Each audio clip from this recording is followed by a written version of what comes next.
mengenali diri. Kalau dalam ilmu psikologi itu, tentang pengenalan diri itu kita dikenal ada 4 wilayah. Ada wilayah yang terbuka, ada wilayah yang tersembunyi, ada wilayah buta, dan ada wilayah yang tidak diketahui. Jadi ada wilayah open, ada wilayah blind, ada wilayah hidden, dan ada wilayah unknown. Wilayah open itu, wilayah yang terbuka itu sesuatu yang orang tahu, aku juga tahu. Misalnya, saya itu cerewet. Aku tahu aku itu cerewet. Orang lain juga tahu kalau kita itu cerewet misalnya. Nah, ini I know. Others juga know. Tapi ada wilayah yang hidden, tersembunyi. Wilayah tersembunyi itu yang aku tahu, tapi orang lain tidak tahu. Misalnya kita sendiri di kos. Aku tahu, aku itu kalau bangun tidur mesti kesiangan. Tapi karena aku di kos sendirian, tidak ada yang tahu. I know. Tapi others don't know. Ini namanya wilayah hidden. Ya nanti kalau kita ceritakan ke orang lain jadi tahu. Ada wilayah blind. Wilayah blind itu wilayah buta yang kita tidak melihat itu. Ini wilayah yang I don't know, aku tidak tahu, tapi others know, orang lain tahu. Ini untuk hal-hal yang tidak kita sadari, misalnya kita itu mudah tersinggung kalau pas lapar misalnya. Kita mungkin tidak perhatian dengan itu. Pokoknya tidak sadar saja kalau lapar kita tersinggungan misalnya. Nah, ini orang lain mendeteksi, wah anak ini kalau lapar mengerikan ini. Kita tidak tahu. Orang lain tahu, I don't know, tapi others know. Itu namanya wilayah blind. Nanti ada wilayah unknown. Wilayah unknown itu orang lain tidak tahu, aku juga tidak tahu. Ini perlu pendalaman untuk menggali. Yang mungkin perlu waktu juga untuk mengenali. Ternyata aku ini, bisa itu, punya kualitas ini. Itu wilayah unknown. Ini kita perlu kontemplasi, perlu refleksi lebih dalam.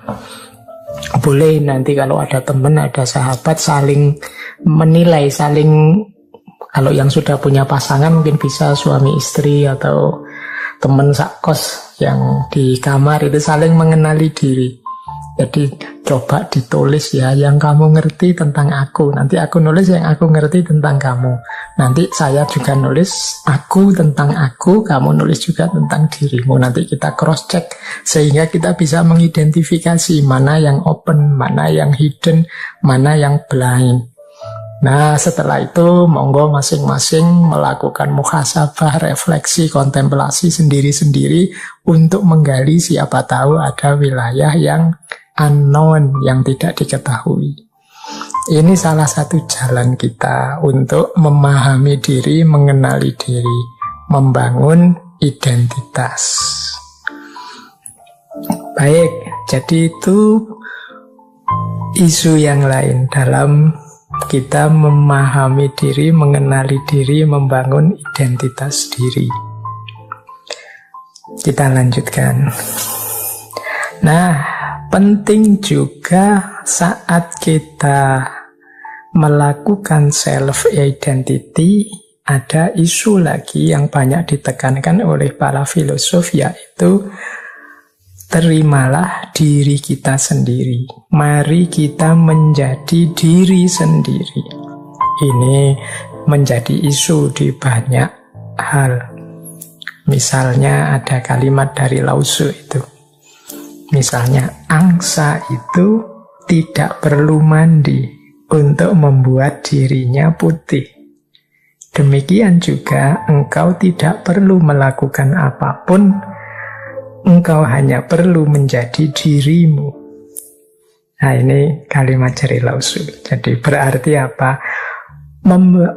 Memahami diri itu bukan kok terus menipu diri. Tapi yuk jadi diri kita sendiri saja dulu. Kita pahami potensi-potensi, kelebihan-kelebihan kita. Dan itu yang kita hidupkan. Jangan takut atau jangan banyak terpengaruh oleh hal-hal di luar diri sampai kita melupakan hakikat diri kita yang sejati. Jadi the snow goose need not bath to make itself white. Neither need you do anything but be yourself. Jadi angsa itu tidak perlu mandi untuk membuat dirinya jadi putih. Demikian pula engkau tidak perlu melakukan hal-hal yang lain, tapi hanya jadilah dirimu sendiri. Dan ini dikuatkan oleh Dr. Seuss. Ini tokoh yang bolak-balik sering kita singgung ya di bulan yang lalu. Kata beliau begini, jadilah dirimu sendiri. Katakan apa yang engkau rasakan. Karena mereka yang keberatan tidak menganggapnya penting, mereka yang menganggapnya penting tidak keberatan. Maksudnya apa? Yuk kita jadi diri kita sendiri saja. Tidak usah terlalu peduli dengan komentarnya orang. Orang yang peduli dengan kita itu tidak akan banyak berpikir, dia pasti menerima apa saja yang kita lakukan, kita katakan. Sebaliknya, orang yang tidak peduli dengan kita, dia tidak akan mau berpikir dalam tentang apa yang kita lakukan, apa yang kita katakan. Jadi berarti apa? Tidak usah tergantung pada komentarnya orang, tidak usah tergantung pada pikiran-pikirannya orang yang tidak selalu relevan. Mari kita jadi diri kita sendiri, dan kita menyampaikan apa yang ingin kita sampaikan. Kita diam kalau memang tidak ingin bicara. Pokoknya kita hidup sesuai keinginan kita, menjadi diri kita sendiri. Ini mirip seperti pepatah, jadilah diri sendiri sesuai yang kita inginkan, karena orang yang suka kepada kita tetap akan suka kepada kita apapun yang kita lakukan, apapun yang kita jalankan. Sebaliknya, orang yang tidak suka pada kita tetap akan mencari celah-celah untuk menyatakan bahwa kita salah, kita keliru, apapun yang kita jalankan, apapun yang kita lakukan. Baik, ya ini nasihat pertama tentang self-identity. Ini berarti yuk kita menjadi diri kita sendiri secara otentik. Kalau iya ya kita bilang iya, kalau tidak ya kita berani bilang tidak. Prinsip pertama. Prinsip kedua dari self-identity adalah, jadi ini membangun identitas diri.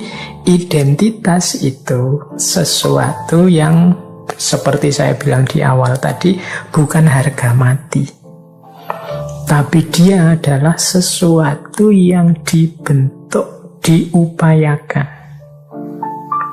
Jadi ini saya kutipkan satu quotes dari Josh Bernard Shaw. Dia bilang, life isn't about finding yourself. Life is about creating yourself. Hidup itu bukan tentang menemukan dirimu, tetapi hidup itu tentang menciptakan dirimu. Kita ini kan sering menghabiskan terlalu banyak waktu untuk siapa hakikat diriku, apa hakikat diriku, terus-menerus. Kata Josh Bernard Shaw, tidak begitu caranya. Caranya apa? Engkau ingin membentuk dirimu seperti apa? Itulah nanti yang akan jadi hakikat dirimu. Jangan dicari-cari, tapi apa? Ciptakan, buatlah. Kalau ingin jadi pahlawan, ya lakukan hal-hal kepahlawanan, ciptakan hal-hal kepahlawanan. Kalau ingin jadi manusia mulia, lakukan perbuatan-perbuatan mulia. Jadi life is about creating yourself, bukan finding yourself. Jadi kadang-kadang kita ini kan mungkin karena terlalu banyak teori yang dijejalkan, sehingga kita cari-cari diri kita, mencocokkan dengan teori-teori. Akhirnya kita capek menemukan diri kita. Saya itu tipe introvert atau extrovert ya. Saya itu tipe jenis orang yang begini apa yang begitu ya, melankolis apa ya. Itu kan sering banyak teori-teori itu, terus kita membaca diri kita. Tapi sebenarnya itu semua bukan harga mati. Jadi saya introvert, Pak, tapi saya akan berjuang untuk mengatasi introvert saya biar tidak terlalu introvert. Saya juga ingin jadi orang yang pintar bersosialisasi. Pasti bisa, karena apa? Life is about creating yourself. Jangan menyerah dengan karakter yang sedang kita miliki hari ini. Wong, karakter itu bukan harga mati. Dia sesuatu yang bisa kita ciptakan, kita hidupkan, kita biasakan. Jadi rumus kedua tentang self-identity, kalau tadi rumus yang pertama kan jadilah otentik, tapi ini yang kedua dilanjutkan, yaitu mari kita ciptakan diri kita bentuk diri kita sesuai yang kita inginkan. Bahkan nanti di situ saya tambahi quotes dari Mahatma Gandhi. Beliau menegaskan, a man is but the product of his thought.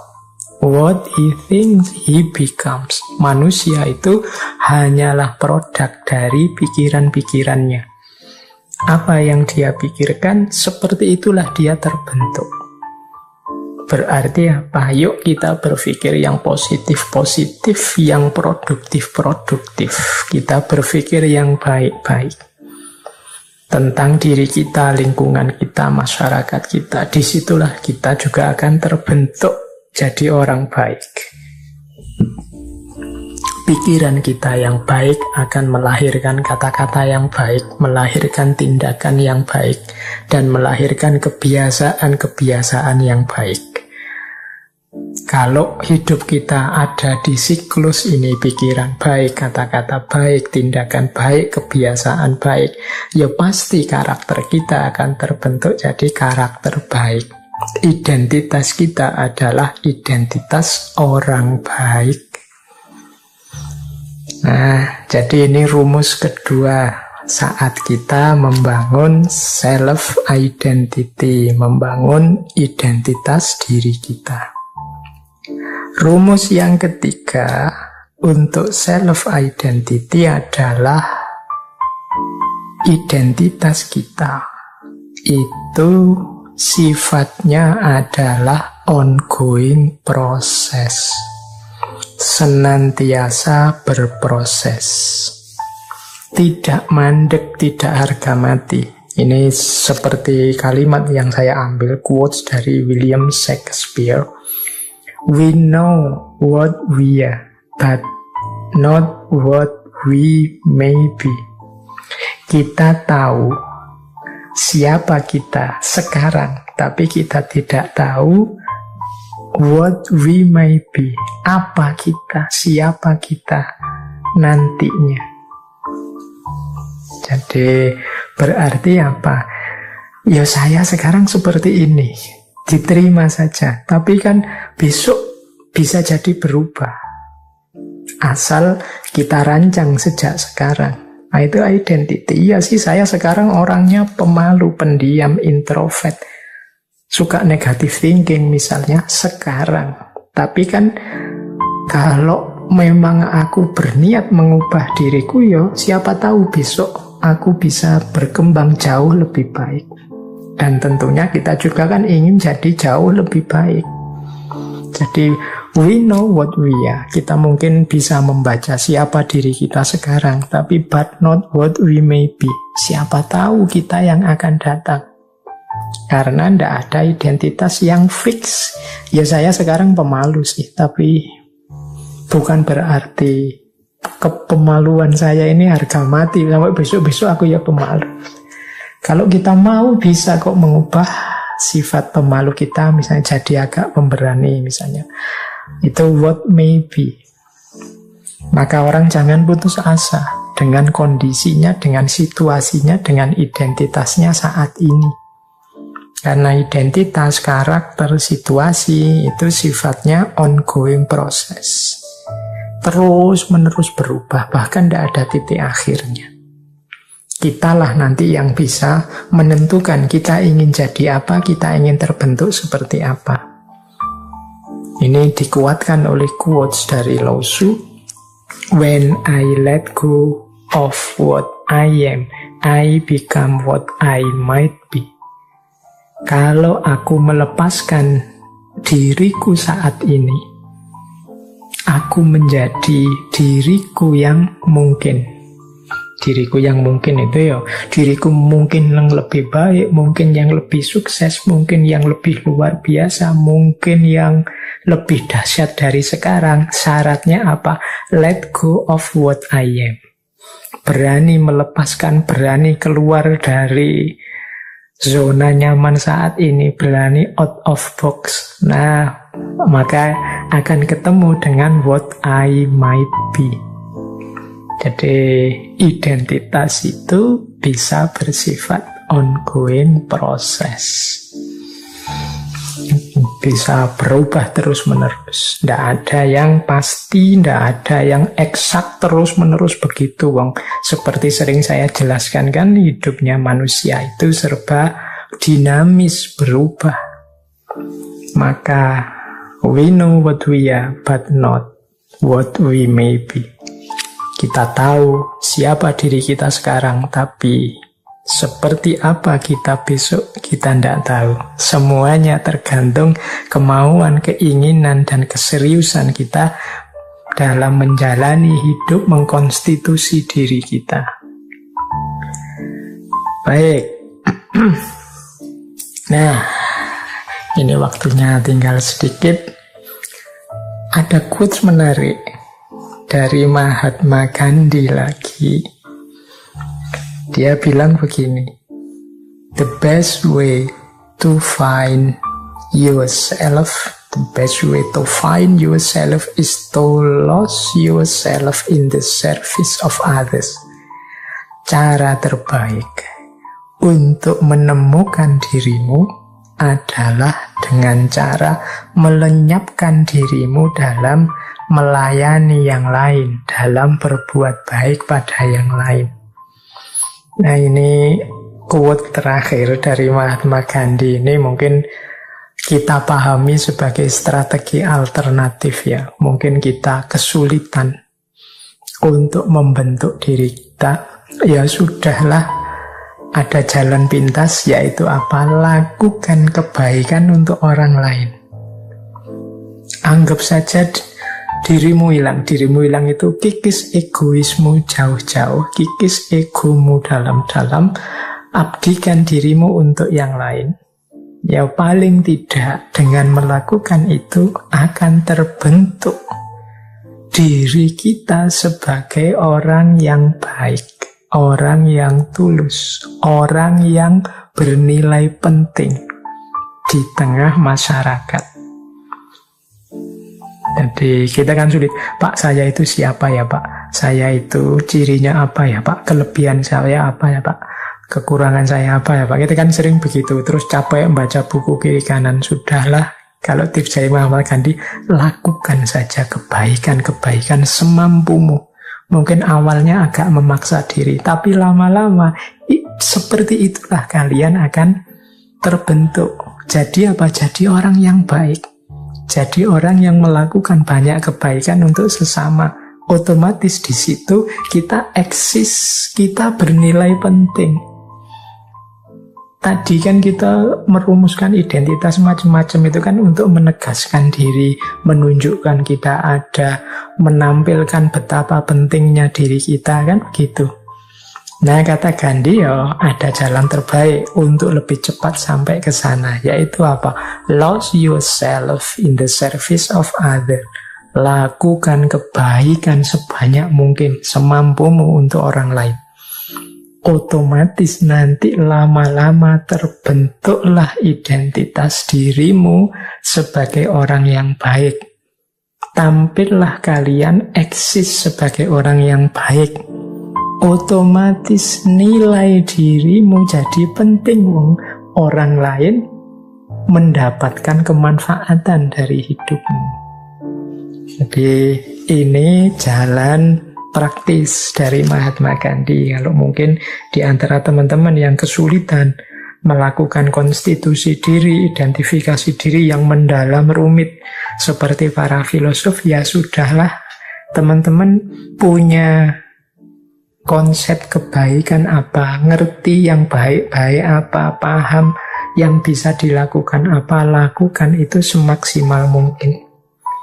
Disitulah nanti diri kita akan terbentuk. The best way to find yourself is to lose in the service of others.